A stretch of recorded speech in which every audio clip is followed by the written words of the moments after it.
Hi everyone, welcome. I'm down here in my wormery and with the exception of the system right here, the Vermibag Mini, most of my systems are arranged in a way where the newest stuff gets placed onto this shelf over here on the right, and then I keep shifting the systems from over here over to the left onto the other shelf as they grow older and older, reserving this top area as the spot where the oldest of my systems belong. And the systems we're going to be checking in on today are amongst my older systems. There are these 245-day-old European nightcrawler worm bins. It's kind of interesting to see what's been happening in this particular system. You can see a whole bunch of worm traffic, or at least the residue of the worm traffic, up here on the side of this neighboring container where the worms have been crawling around. You can see the same evidence all over the walls of the container as well. And I'm not sure why that is, but for some reason the worms have been, I guess, exiting the contents of their container to venture around. These systems are interesting from the point of view that we've been attempting to compost wool in these two bins. I took a wool sweater, cut it in half, and each system got half of that wool sweater. And today they're due for their next feeding. It's been 14 days since the last check-in, so I'm going to slip on a glove, get these bins up on the bench, and we're going to get them fed. So let's get to work. So now the age of the bin has already been discussed, as well as the interval between feedings. But there's a few more stats on here I thought I'd share with you guys before we get started. It's been 127 days since the wool experiment began. And as far as feedings go, we've had 21 feedings in these systems so far. And the little bit of info you see on the edge over here just represents the breakdown of how long the systems were set up with just everyday composting routine, which always includes bedding, but for the past 63 days, 9 weeks, so basically 26 weeks and 9 weeks now, we've been doing what I refer to as foraging. Letter F. So foraging simply means the addition, no addition of new bedding. Although sometimes we'll cheat because, like for example, today I've got a couple days worth of coffee here in addition to the foods that they're getting from the freezer. Some watermelon down here as well as the leaves of some radish. But the coffee filters will typically serve the purpose of marking where we last fed, and when I have replacements, as we have today, sometimes the worms will get the old ones as sort of a little bit of supplemental bedding, despite the fact that we're technically foraging. And those of you who were with me during the last check-in will remember that I had homework. We laid down the feeding zone indicators, but in the beginning of the check-in we had removed the plastic covers from these bins because they seemed so damp. And I guess my homework was to replace the plastic covers that we removed with paper ones. But then I got to thinking that perhaps due to the high moisture, these systems might actually benefit from being left completely uncovered, as they were, to allow for a little bit more drying. And it does seem to me like we've achieved that to a certain degree, but as I dig down into the material, I can certainly sense that we've still got a good bit of moisture on our hands here. So even though that I thought maybe we would get caught up with the incomplete to-do item from the last check-in of creating and deploying paper top covers, newspaper or something along those lines, I'm definitely open to the idea of just leaving covers off and allowing these systems to continue to dry if we determine that perhaps it would make sense. Here we have the shell of a chestnut. I don't know how long it's been since they got these, but it's definitely been a while, if memory serves me. So yeah, right where we had the feeding zone indicators showing where we last fed, I did sort of steer clear of there. I didn't excavate there yet. I figured we'd maybe explore and aerate the outer edges of the systems first, and then we would dive in to see how the feeding from last time 2 weeks ago is coming along. So even though we've had some worm activity outside of the bedding, and by the way, if you haven't noticed, the systems were arranged the other way. So bin number 1 was here and bin number 2 was over there on the shelf, and I've swapped them. So that's why you're seeing that this is the system where all that climbing had occurred, and it's the other edge of this system over here where the all those castings are deposited on the side of the container. It's only because when I'm filming I like to show bin number 1, bin number 2 from a left to right order from your perspective, and you know, whether it's bin number 1, bin number 2 arranged that way, or younger and older, I do like to go left to right from your perspective just to be consistent that way. So even though worms have been crawling out of the bedding, I believe that in time they realized that being out of their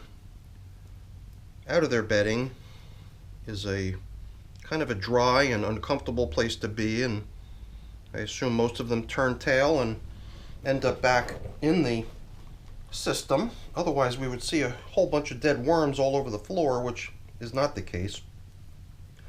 So I'm not terribly opposed to worms venturing out of their containers. But I suppose it would be nice if they were to stay put. I must also not lose sight of the fact that that could also be a telltale of something going on here, and I'm open to suggestions on what people might think it could be an indication of. I mean, like I said, we've been foraging here for 9 weeks, meaning no new bedding for the most part, unless you want to consider the wool sweater as something that the worms should be able to consider as bedding. Not sure if that's accurate or not, but I do sometimes wonder if after a great deal of foraging, if perhaps the worms are becoming just a little bit desperate for some sort of a bedding material, since they pretty much worked down everything that they've had previously. So I sometimes do wonder if we're getting to a point in systems like these where no new bedding's been added for quite some time, where the worms are possibly becoming a little bit uncomfortable being in a container full of their poop.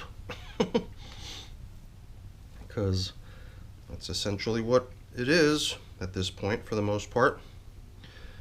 So yeah, I mean, there's been a lot of dialogue in the comments of my videos whenever we check these systems with regards to the fairly great amount of time that's transpired since the start of this wool composting test. And you know, I've repeatedly mentioned it in my comments and my replies to people when they ask, you know, about what do we do with the wool should the time come to bring these systems to an end and move the worms off to a new home and harvest these castings that have piled up over the many weeks.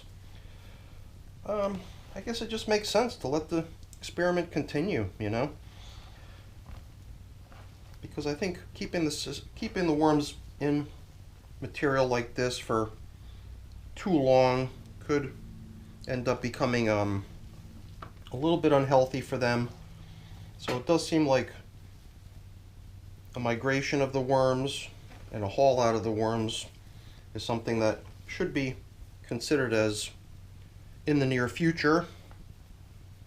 But right now we're not really going to think too much about that, but I don't want to lose sight of the fact that it is something we should be considering as a future activity for these systems, which isn't too far down the road. So here we go. We're going to be giving them replacement feeding zone indicators.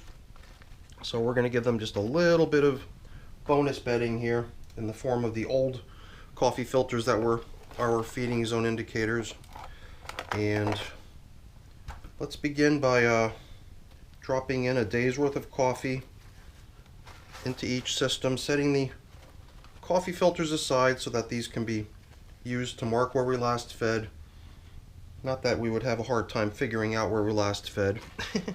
It's just a little tradition, my way of putting these coffee filters that just continue to pile up to good use. And let's see, oh, I can feel that this stuff here is a little bit warm. It just came out of the coffee machine. This is from the day before, so it's a little drier from having been sitting around for a couple days. And I guess before we drop in the yummy radish leaves and watermelon treat, I'm going to lay down a little foundation of crushed eggshell as grit for them. So you can see that these radish leaves also include a few little chunks of radish as well. And this stuff, especially since it's been frozen and is now beginning to thaw, this stuff is going to turn to mush for the most part, making me think that the worms are going to really dig that.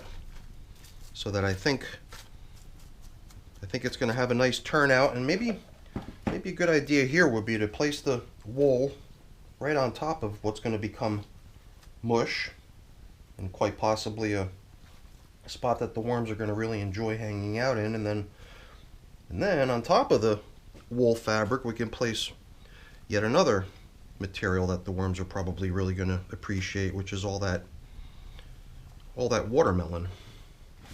Of which there isn't all that much. I guess each system's going to get a little chunk of watermelon rind, and then the rest of it is just watermelon, not the rind, but just some of the actual fruit. So yeah, it isn't all that much, but still, hopefully something that the worms are going to appreciate. So at this point, we basically tilled up and aerated everything, because as you'll remember, we already went to the outer edges.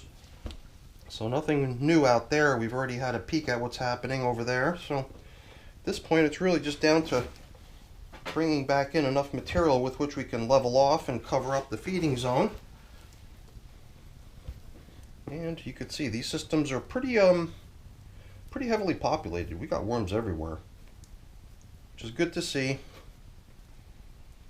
And once we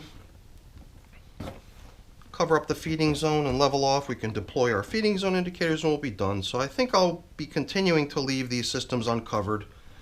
It does seem like they're still quite damp. It also seems like there would be a benefit to allowing a little bit more drying, but it almost seems to me like this stuff is getting a lot more crumbly than it had been. And a lot of times just the tendency of this stuff to stick to my glove is also an indicator to me as to whether systems are perhaps a little too damp and muddy, and it seems like we're getting a little bit of adherence of the stuff to my glove, but not quite as much as we experienced last time, if my memory serves me correctly. So that's pretty much it. That's our check-in with the European night crawlers. Doing quite nicely in here with the wool fabric, but like I said earlier, the time might have to come one of these days soon to start thinking about how to get the worms out of their bedding, perhaps setting up a horizontal migration feeding zone on one edge of the bin, try to lure them out of this more or less finished material. But I think before that could happen, this stuff would have to dry a lot more, kind of spurring on a sense within the worms that they're maybe not liking the diminishing amount of moisture, and perhaps setting them on the move to find something a little bit more hospitable and comfortable to be in. So I got a couple things I got to take care of getting cleaned up, put away, but I'm not going to waste your time with that. That's boring. Before I go really quick, let me just say thank you. Thank you so much for watching. Hopefully you enjoyed the video. If you did, as always, please don't forget to leave me a quick thumbs up before you go. That's always really appreciated. And if you haven't done so already, please also consider subscribing to the channel. That's very much appreciated as well. All right, everyone, have a great day. Thanks for watching. Bye now.